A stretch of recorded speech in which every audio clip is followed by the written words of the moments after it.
พี่น้องวันที่26มีนาคม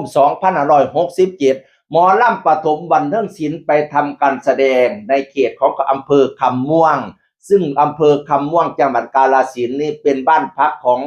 คุณพ่อวีรพงษ์วงศ์ศิลป์ศิลปินภูไทยพี่น้องเอ๋ยโอ้ยแม่นว่าสิไปแสดงในเขตกันข้าเจ้าก็บ่ได้ให้บ่ได้ด่ากันดีศิลปินผู้เพิ่นมีคุณภาพ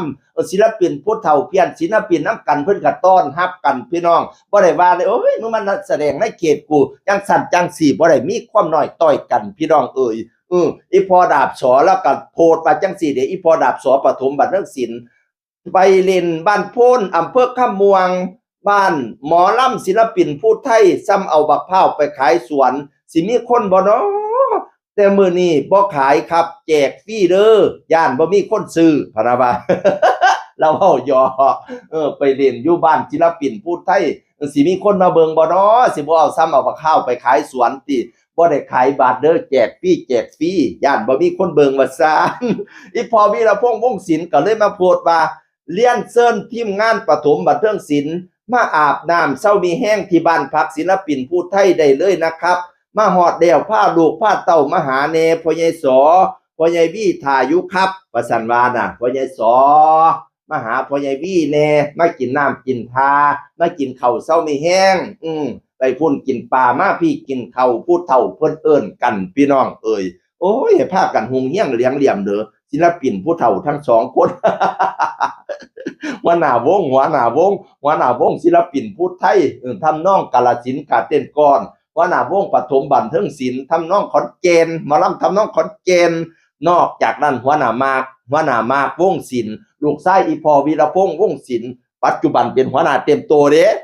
เป็นหัวหน้าศิลปินผู้ไทยเด้เก่าน้ำเอาท่าน้ำอัดดอกอัดร่มไปอันต้อนรับไปป่นไปฮอดหลังห้านป่นไปหาอีพอดาบสอแล้วก็เขียนว่ามื้อนี้ทีมงานปฐมบันเทิงศิลป์มาล่ำไกลบ้านเลยมาส่งน้ำเย็นๆครับผมตอนเย็นเจอกันหน้าห้านครับผู้ใดสิมาเสียหน้าห้านพร้อมพุ่นหัวหน้ามากก็ได้พี่น้องคนก็หลายเต็มห้านขับพลานพี่น้องเอ่ยป๊าดแตกจนล้นอังสนามปะโตมาเบิงปฐมบันเทิงศิลป์อีพอดาบสอแล้วก็เป็นผู้ออกมาหับน้ำจากมากวงศิลป์เองแล้วก็ขอบคุณหัวหน้ามากวงศิลป์เด้อขอบคุณศิลปินผู้ไทยที่เอาน้ำมาส่งจังซี่ล่ะเพิ่นมีน้ำจิตน้ำใจมิตรจิตมิตรใจให้กันพี่น้องศิลปินเฮาฮักแพ่งแบ่งปันกันยะสุดามาใช้กันยะสุเถียงกันพี่น้องไปพุ่นกินปลามาพี่กินข้าวยะสุย่านกันได้ลื่นซอยกันรักษาศิลปะวัฒนธรรมอีสานบ้านเฮาให้ฮุงเฮียงเลี้ยงเหลี่ยมเห็นบ่ซุมผู้เฒ่าประเทศเป็นตัวอย่างน่ะศิลปินน้องๆรุ่นน้อยๆก็ฮักกันแพงกันเด้